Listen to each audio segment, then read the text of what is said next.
इस वीडियो में बात करते हैं पाकिस्तान क्रिकेट टीम के एक अदद अनमोल रतन की और एक अदद सेमी अनमोल रतन।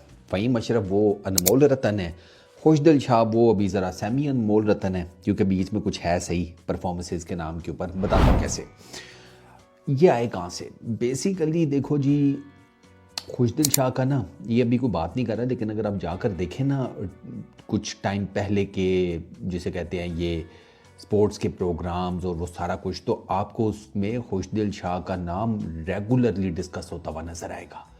अभी सारे बुक्कल मार गए हैं क्योंकि अभी खुशदिल शाह की परफॉर्मेंसेज नहीं आ रही। उस टाइम पे ये सारे चीख रहे थे, जैसे अभी ये शादाब के लिए चीख रहे हैं ना कि शादाब को वापस आना चाहिए, कम बैक कराना चाहिए।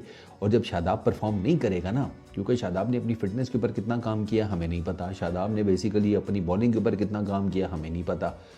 ये साइड मैचेस से आप उसे उठाकर इंटरनेशनल क्रिकेट में लेकर आएंगे, वो फिर ठुसा हो गया तो क्या होगा, फिर ये चुप कर जाएंगे।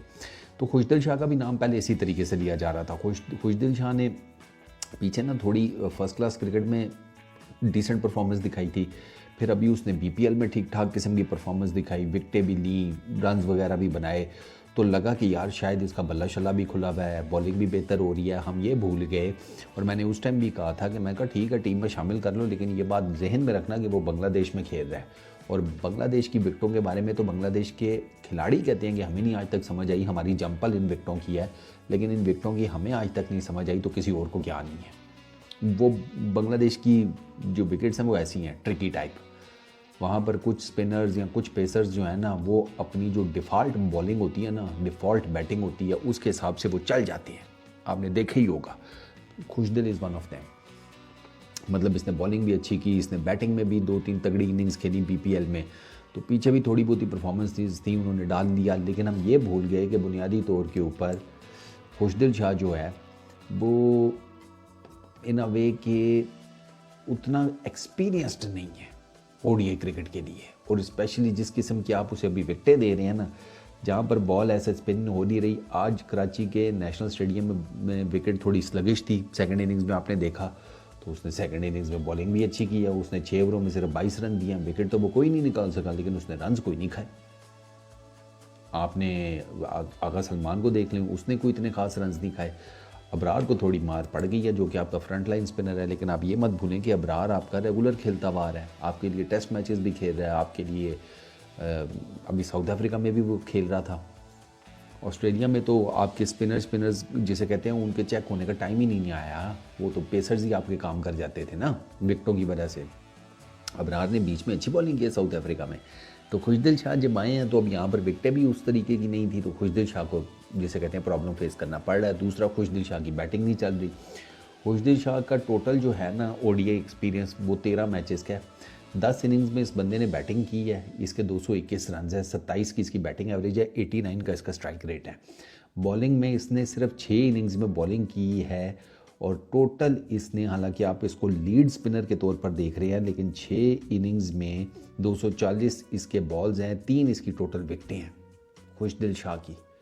तो यहाँ पे आपको साफ पता चल जाता है कि भाई साहब इसका तो एक्सपीरियंस ही नहीं है। और आप 83 की बॉलिंग एवरेज, 6.22 की इकॉनमी वाले को आप ले गए हैं खिलाने क्या भला चैम्पियंस ट्रॉफी। तो खुशदिल शाह को ये मार पड़ रही है। खुशदिल शाह को ये देखना पड़ेगा कि जहाँ पर ये बैटिंग विकटें जो बन रही हैं, मतलब ठीक है थोड़ी स्लगिश मिल गई वहाँ तो चलो काम बन जाएगा, लेकिन जहाँ पर ये बैटिंग विकटें चल रही हैं वहाँ पर उसे अपने आप को कैसे बचाना है ये उसे सोचना पड़ेगा, क्योंकि बॉल तो नहीं स्पिन होगी। जब बॉल स्पिन नहीं होगी तो फिर उसे किसी और मैकेनिज़्म के साथ मेक श्योर करना है कि अगर वो विकटें नहीं भी निकाल पाता तो उसकी इकॉनमी बिल्कुल ना ख़राब हो, ताकि अगर लो स्कोरिंग मैच भी है तो वो किसी तरीके से अपने आप को जस्टिफाई कर सके कि ठीक है मैं विकेट तो नहीं निकाल सका, लेकिन मैंने रन्स नहीं दिए। जैसे आज के मैच में देख लें, 3 की इकॉनमी के साथ उसने 22 रन दिए हैं, which is not bad at all. Wicket निकाल देता तो सोने पे सुहागा। तो खुशदिल शाह का ये प्रॉब्लम है। खुशदिल शाह को पहले भी बीच में चांस मिले, लेकिन इसको इतने ज़्यादा यूटिलाइज़ नहीं किया गया। एक ये भी इशू मैंने आपको बताया ना, 13 इनिंग्स में जिस बंदे ने सिर्फ 6 इनिंग्स में बॉलिंग की है, और बॉलिंग भी 240 ओवर 240 गेंदें की हैं टोटल, तो आप इसको देख लेना कितने ओवर बनते हैं, ये 40 ओवर बनते हैं। हाँ, 6 इनिंग्स में इसने 40 ओवर्स किए हैं। फिर इससे आपको पता चल जाता है कि ये भाई इसका काम ख़राब है, इसका तो इतना ज़्यादा इसके ऊपर रिलाई नहीं किया जाना चाहिए था, लेकिन आपने कर लिया। आपने सुफियान मुकीम को साइड पे कर दिया, आपने वो अरफात मिनहास को साइड के ऊपर कर दिया। वो दोनों बड़े ज़बरदस्त किस्म के बॉलर हैं। उन्होंने पीछे आप मतलब सुफियान तो खेला भी है और सुफियान ने जिसे कहते हैं विकटें भी दी हैं। वो जिस अपने उसने डेब्यू में 4 विकटें दी साउथ अफ्रीका के अगेंस्ट। थोड़ी सी उसको मार पड़ गई, तो मेरा ख्याल है कोई उसका कोई 6+ की कोई इकॉनमी थी, लेकिन कोई इतनी बुरी नहीं थी। फिर भी 4 विकटें ले गया। वो जेन्युइन स्पिनर है ना। खुशदिल जो है वो बेसिकली, अब आप उसे क्या कहेंगे कि वो बैटिंग ऑलराउंडर कर लें या बॉलिंग ऑलराउंडर, जो भी आप उसको कह लें, लेकिन खुशदिल के पास बुनियादी तौर के ऊपर वो जिसे कहते हैं ना, वो उस किल नहीं है उसकी बॉलिंग में, जो किल आपको चाहिए इवन पार्ट टाइमर की भी। आप इससे खुशदिल शाह से तो ज़्यादा अच्छा यार ये आपको ये दोनों बॉलिंग करती हैं, साइम अयूब और ये अपना सलमान अली आगा। ये दोनों अगर नेट्स में यकीन करें, बॉलिंग करें, तो इससे ज़्यादा अच्छे स्पिनर बन जाए खुशदिल शाह से। हालांकि लेफ्ट आर्म ऑर्थोडॉक्स है, फंसा लेना चाहिए, नहीं फंसा सका, तो खुशदिल शाह का ये प्रॉब्लम है। कम्स फ़हीम राना साहब की सर 35 टोटल इनिंग्स हैं, तो 35 मैचेस 34 इनिंग्स में राना साहब की टोटल नंबर ऑफ विकेट्स हैं 26। 46.9 की बॉलिंग एवरेज है, 5.19 की इनकी इकॉनमी है। इनका बैटिंग में जनाब 25 इनिंग्स में 246 246 रन हैं, 11 की बैटिंग एवरेज है, 83 का स्ट्राइक रेट है। अब आप मुझे बताएं कि इन दोनों में से किस चीज़ के ऊपर आप राना साहब को कह सकते हैं कि वो एक कंप्लीट ऑलराउंडर हैं और चैंपियंस ट्रॉफी में आउट ऑफ नो वेयर इतने सालों बाद आपने उनको डाल दिया। मुझे तो पता था कि बस वो बीपीएल की परफॉर्मेंस है, क्योंकि इसने फ़हीम ने भी बीपीएल में अच्छी परफॉर्मेंसेस दी हैं, विकटें भी दी हैं, रन्स भी किए हैं। तो बांग्लादेश प्रीमियर लीग में मैंने आपको बताया ना, सूट कर गई इसको भी बांग्लादेश की विकटें, रन्स भी हैं, विकेट्स भी हैं। लेकिन अब जब आए हैं इंटरनेशनल टीमों के अगेंस्ट, तो वहाँ पर राना साहब की आज आपने हालत देख ली है जो फाइनल में उन्होंने किया है। रन उन्होंने जो 20-22 किए हैं, उसमें 2 उनके आसान तरीन कैच ड्रॉप हुए हैं, आसान तरीन। टोटल 10 के ऊपर बुक थे राना साहब, पहला कैच हो जाता उनका 10 रन के ऊपर। बॉलिंग में अगले से आपने सिर्फ मेरा ख्याल है 2.2 ओवर्स करवाए हैं उसने, हाँ 2.2 ओवर्स, उसमें 16 रन दिए हैं अगले ने, एक चौका एक छक्का खाया, 6.85 की इकॉनमी। तो ये राना साहब किस तरीके से आए हैं? राना साहब बेसिकली आए हैं पर्ची के तहत। कोई माने या ना माने, यार कोई यही कहता है, मैं तो नहीं समझ आई कैसे आए हैं। मैं आपको बता रहा हूँ, राना साहब बेसिकली बुनियादी तौर पर पर्ची के थ्रू आए हैं। तो राना साहब ने साड़ी गल हो गई है जिसे कहते हैं जुगाड़ लगाई, और राना साहब एकदम से टीम में आ गए। और राना साहब के अब आप देख लेना कि आपकी टीम का कोई पैटर्न ही नहीं बन रहा, क्योंकि आप जिस टीम के साथ जीत रहे थे ऑस्ट्रेलिया में, साउथ अफ्रीका में, आपने उसमें चेंजेस कर दी। आपको बुनियादी तौर पर यंग ब्लड को लाना चाहिए था, आप पुराने बाबे उठा कर ले आए। दुनिया की क्रिकेट आगे जा रही है, आप पीछे को रिवर्स लगा रहे हैं कि पीछे जो खाई में पीछे गिरे हुई लाशें हैं उन्हीं को उठाकर ले आओ, उनसे कोई काम चलाने की कोशिश करते हैं। क्रिकेट अब एक साइंस बन चुकी है, आपको उसका पता ही नहीं लग रहा। राना किस एंगल से आपको ऑलराउंडर लगता है, बता दें ज़रा मुझे, किस एंगल से? आपने बैटिंग भी उसकी देख ली है, बॉलिंग भी देख ली है, और चैंपियंस ट्रॉफी में भी यही होगा जब आप उसे खिलाएंगे। ना उसके पास स्पेस है, ना वेरिएशन है, बैटिंग करते हुए उसके पास दिमाग नहीं होता, वो एम ही आड़े तिरछे से शॉटें मारने की कोशिश करता है। शॉर्ट बॉल के मंजूर है, एक पड़ी थी पहली शॉर्ट बॉल के ऊपर ही वो कैच आउट हो जाता, डीप फाइन लेग के ऊपर, वो तो फील्डर ने कैच ड्रॉप कर दिया और चौका हो गया। ये हालात है। एक मेरा ख्याल है फ़हीम ने टोटल एक ना जेन्युइन शॉट मारी है, अगर मैं गलत नहीं हूँ। मैं हाँ, उसने जो 2 चौके फ़हीम ने मारे हैं ना, उसमें से एक इसने ऑफ साइड के ऊपर कट मारा है, इसको विड्थ मिली थी, वो इसने एक अच्छा शॉट खेला है। दूसरा तो चौका इसको वैसे ही वो कैच ड्रॉप हुआ तो मिल गया। 22 रन किए हैं 21 गेंदें खेल कर, जबकि यहाँ पर आपको कम से कम 200 के स्ट्राइक रेट से बैटिंग करनी चाहिए थी, तो आप 242 से ज़्यादा रन कर लेते, शायद आपका कोई चांस बन जाता। 260-70 इस विकेट के ऊपर बड़ा ठीक ठाक किस्म का डिफेंडिंग टोटल बन सकता था, लेकिन चूँकि टारगेट 250 से कम था इसलिए उनको प्रॉब्लम नहीं हुई, वो स्मूथ सेल करते रहे। उन्होंने कहीं पर भी जिसे कहते हैं रैश क्रिकेट खेलने की कोशिश नहीं की, तेज़ क्रिकेट। उनको पता था सिंगल डबल करके भी हम जीत जाएंगे, और सिंगल डबल करके ही वो जीते हैं।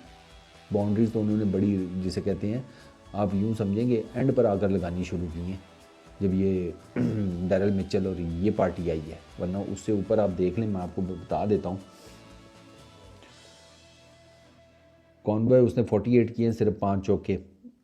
अच्छा, इसने केन विलियमसन ने 3 चौके, अच्छा, मिचेल ने 6 चौके, लेथम ने 5 चौके। इनमें से किसी का कोई बहुत एक्स्ट्रा ऑर्डिनरी, एक ये मिचेल का 98 का स्ट्राइक रेट है, लेथम का 87 का है, और वो नीचे फिलिप्स का 117 का, वरना ऊपर तो आपको 60-70 का स्ट्राइक रेट नज़र आ रहा है। तो ये दो काम ख़राब हैं। आपके पास स्पिनर्स में रोला है, अबरार को थोड़ी सी मार पड़ जाए तो आपके पास बैकअप में किसी के पास आप जा नहीं पा रहे।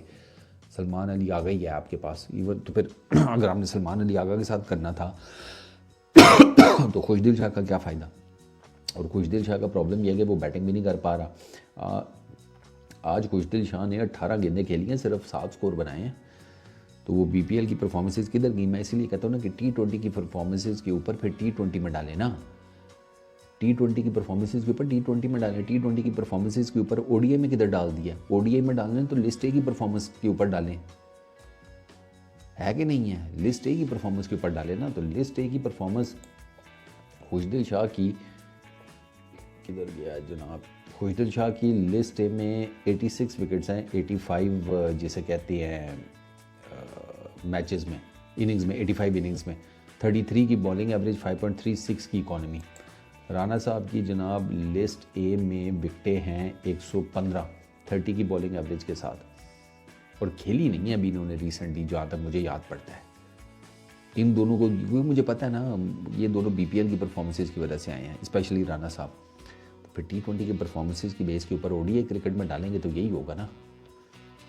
मिस्त्री वही काम कर सकता है जिसका वो, मतलब एक दीवार बनाने वाला मिस्त्री है तो उससे दीवार बनाए ना।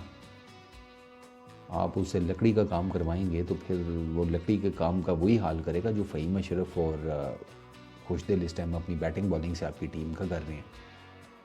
आप यकीन करें कि आपने इस टोटल में ना ना करते कोई 20-30 रन और डाले होते ना, आप इस मैच को बना सकते थे। वो 20-30 रन इन दोनों को कर लेने चाहिए थे, जितने इन्होंने किए उससे ज़्यादा की मैं बात कर रहा हूँ in terms of strike rate तेज़ के साथ। तो व्यूअर्स, उम्मीद करता हूँ आपको हमारी वीडियो बहुत अच्छी लगी होगी। वीडियो अच्छी लगी हो तो वीडियो को लाइक और चैनल को सब्सक्राइब ज़रूर कीजिएगा, और वीडियो को अपने दोस्तों से ज़रूर शेयर कीजिएगा। Thanks for watching. मिलते हैं नेक्स्ट वीडियो में बहुत जल्द।